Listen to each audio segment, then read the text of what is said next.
you so much. There is one last question.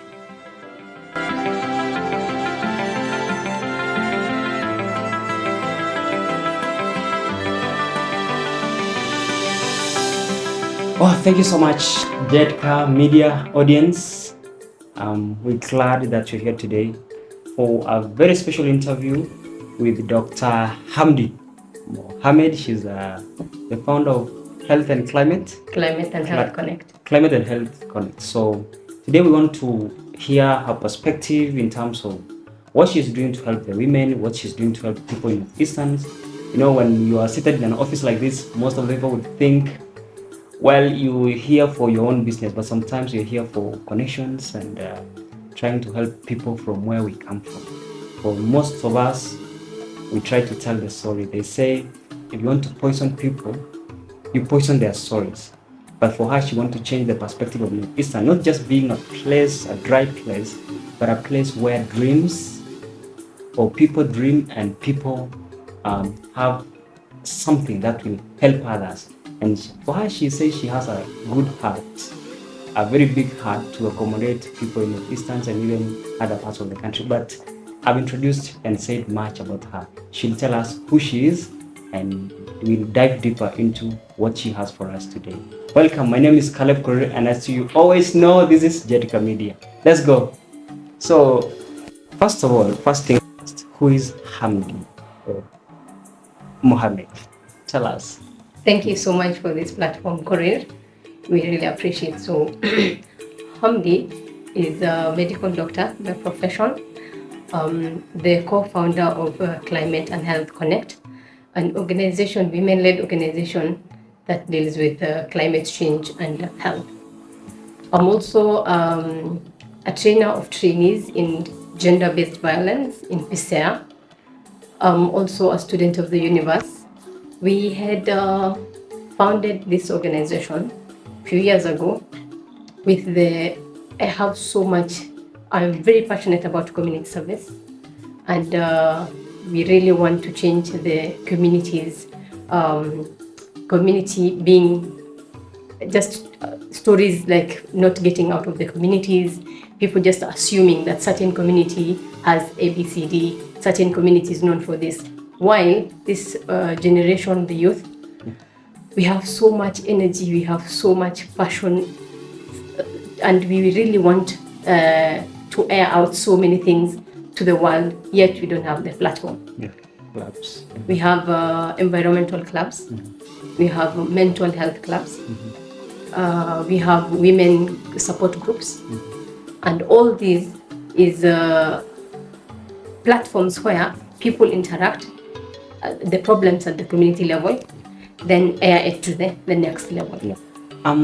You said something very, very interesting. You said that there's perspective and stereotypes that has been put on, that each community has, of course. Yeah. And maybe break down for me, what was the motivation for you to start this organization? Because of course you had something you knew that told you, I have to do this, and to what end? Okay, so the organization came as a CBO 2018. Back then me and the co-founders are three, myself and Mohammed Ibrahim Gedi, late Mohammed, just lost him a month ago. So these are youth coming up together, and back then we had the idea of helping people. And we used to put some tents on the street just to help people. We used to check their blood pressure, see people are moving on the streets with very high blood pressure, and linking them to the nearest clinics and hospitals. If they don't have money for their services, link them to the government hospitals like Kenyatta or any other government hospitals where they can get free services. That passion has become so big in us, then we really wanted to help, and then we were like, how can we upgrade from us being on the street helping people, going to the mosques actually, giving them free talks about it, because we are medicals. We were like, how do we help these people? So we were giving on Fridays when there's a lot of big gatherings, We used to go give importance of screening, importance of checking your day-to-day health. We went to do a medical camp in Garissa last year, 2023, February. Then we created a whole awareness 2-3 weeks before we went there. There was some car in a big speakers going around the community. And the thing that we discovered is people know there's cervical cancer, but they didn't know the signs and symptoms. They didn't know if they have those signs and symptoms, where to go, who to contact. And what they were doing is like consulting their friends or maybe their neighbors. And this thing has actually become a stigma. It was a stigma back then, that if you see with cancer, like you don't want to tell your friends, they don't want to see you have a cancer or something. But this is a disease, it's normal. So now, what came out from that is people were having zero knowledge on how to do things. Our organization went out there, created awareness on how do you know you have this problem specifically. Not necessarily only cervical cancer, but even if you're stressed, you have mental problem, how do you know you have problem? So we are creating platforms where to assess yourself, accept you have a problem, then ask for help in the right channel. They normally. So I am like, okay, growing up young, I was studying primary in, born and raised in Wajir. I understand the climate that place. To a point, people even close their businesses from 12 to 4 because of heat.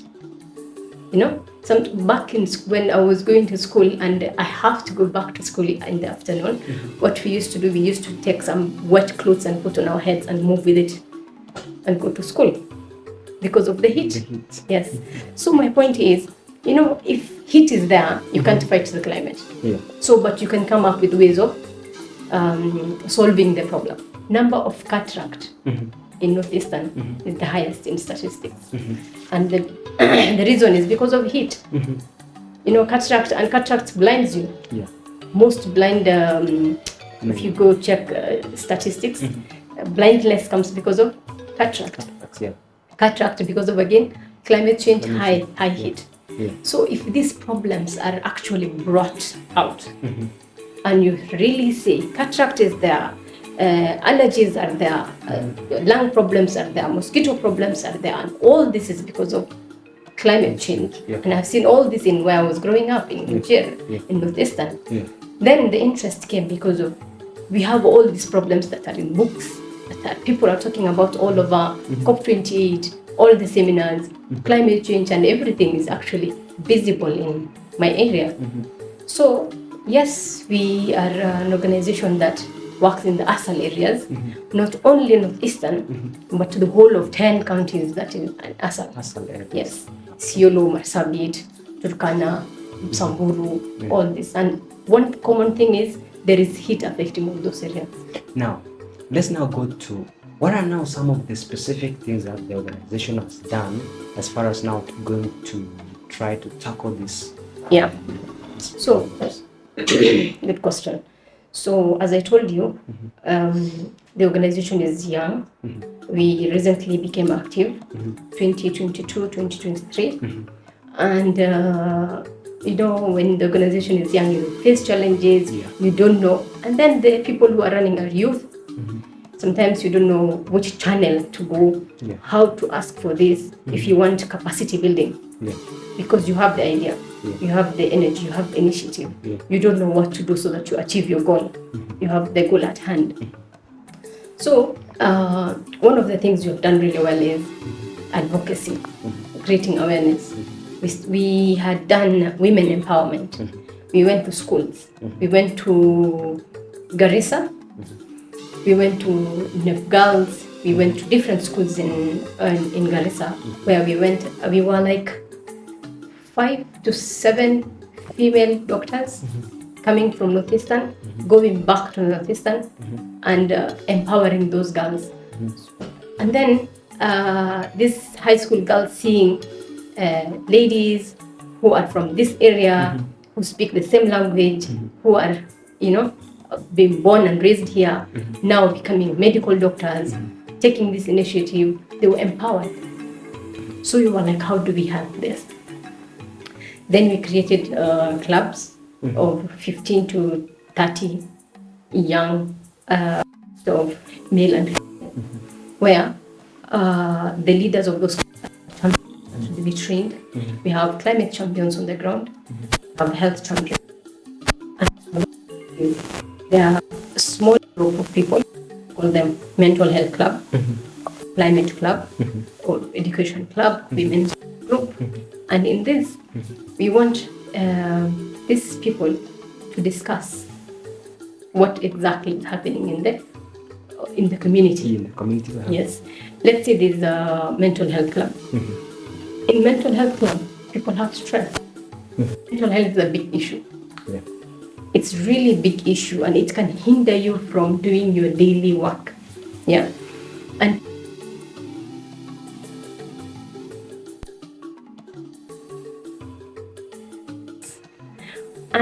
where people can discuss and interact and exchange ideas, then you will know what exactly the issue is, and then you will get solutions. We just don't want to get this a problem. We want to create solutions for that. These clubs are really helping us, and we created them recently. So these clubs, how they work is, these are people of almost the same age. They can discuss things among themselves. You know, why age is, there must have been something common, yeah? Yes, you can't discuss something with another person or maybe, right? Yeah. So we came up with these clubs, and these clubs, the goal is getting the information from the community. There is a problem, let's say maybe right now the biggest problem we are getting from that is divorce cases and GBV cases rising to the highest levels. Yeah. And if you just track back and see where this problem originated from, you will know there is lack of mentorship, lack of therapy. You know, people don't like therapy, but it's really important. Yeah. So we are really trying to bring these resources to the community through these clubs. Yeah. And most of the time, I don't get where the boy child kicks in or comes in. Most of the time, like we work with women, want to help the women, but I've never heard how boy child can contribute or get or benefit from the same. In your organization, how do you ensure that, of course, as much as we want to empower women, boy child is not left behind? Good question. Our organization is a women-led organization. Yes, majority of the staff are women, but we do have men, yeah, who are working with us, doing great job. The other thing is we also do create awareness for men also. Mental health is affecting human beings, not only female. It's affecting male. And you know, the reason why people are so much into women are a bit resilient. Men should be empowered. I really do support that. They should be empowered, and if you don't empower men, then just empowering women alone, we will have an environment where we have empowered women, and then there's no conversation that can go through and between an empowered person and not empowered person, right? So definitely I support men empowerment, and our organization recently had a video talking to men out there, telling them to support their ladies, because at the end of the day, if you are a man, you have a sister, you have a wife, you have a mother, you support them to take them for screening. Start by telling us the challenges, and then how do you cope with them? Good question. So in my organization, we are still growing, and definitely there is biasness, gender biasness, and female-led organizations do have a lot of challenges. As a woman, definitely you have a family, you have work, you have a community you're empowering. So there's that work-family imbalance. Sometimes every day is learning, and it's a multidisciplinary, where I mean is you have to have an advisor, you have to have a coach, you have to have several people around you for you to bring out the best and give to the community the best. because we are community oriented. We really want the community to be most empowered, and an empowered community will definitely give you a very good outcome. Yeah. There's something I'm almost forgetting. When we started this interview, we talked about bringing people to, like, empowering people by taking them to places to see new things, how other people in other places do things, and if they can replicate in their own areas, like farming, or maybe how to do business, how people socialize, and things around learning from others. What are you doing in that area? And in terms of coming from Northeastern, do you ferry people from maybe northeastern part of Kenya and maybe bring them to Nairobi or to other places like Nyeri, Lando? How does that work? Growing up, I grew up in Northeastern, and Northeastern is mostly one community living there, mostly Somalis, even though we have few others, but mostly it's Somalis. And the practice has been same from 19s, 18s back then. So I really believe in exchange of ideas. I really believe in interacting with other people. One community living somewhere is not a problem, but I believe the young people should be taken from Somali community, interact with other communities. Let's say maybe if when I was young at maybe standard 3 or 4, if I was taken to Nyeri, Kisumu, Machakos, see how people are learning, see what people are doing, will make a big difference. I mean, after finishing my primary, coming to Nairobi, doing my high school, going to university with different cultures, different religions, different type of people, I feel like that itself was empowering for me. Why? Because I have seen things that are being done differently. That there's things that have been, community and culture and religion is different. Religion is one way, and it's a must, like it's a life, your way, yeah. It guides you on what to do your things, and cultural things also is different. What now I really want people to know is the way my culture does things might be right or wrong. The way your culture does things might be right or wrong. But if we interchange some things, there are some good things that come from your culture. There are some good things you will learn from my culture. That's why I really believe in learning from each other. For example, recently there was a very bad flood that happened in Northeastern that cut off the road from Garissa to Wajir. If Wajir people had the culture of farming, they would not have been suffering, because they suffered. Then fruits and vegetables that Wajir people take come from Nairobi. So the roads have been destroyed by flood. The place had no fruits and vegetables for almost weeks. People were using plain, and it's very expensive. One tomato was going for 100 bob. While I can practice in my, in Wajir people have big land. You can have even 200 by 200 land, your house is there, all this area is free. And whenever I'm washing my utensils, I pour my water. So why not plant some few tomatoes right there? And whenever I'm pouring that water, I pour it there. Grow my small garden, kitchen garden. In that way, even if the roads collapse or even whatever happens, you guys are having your vegetables around. You can put some spinach here, you can put some sukuma here. If every household practice that small culture of farming, not even having big land, just start from your house, I feel like we will change a lot in the community. Again, as I said, the soil is fertile. The only thing that's lacking is the knowledge, the importance, creating the culture in the community that it's important. So if a lady, a young girl from, let's say, Wajir, I always think Wajir because I'm from Wajir. Yeah. From there, goes to Machakos, goes to Kitengela, goes to Nyeri, and sees people are actually doing farming. People don't go buy vegetables and fruits in Nyeri. They just go to their garden, pick something, cook. And this lady has never seen such happening. She always goes to the market, buys. If the road are collapsed, there's no buying. So she have to take food without vegetables. Yeah.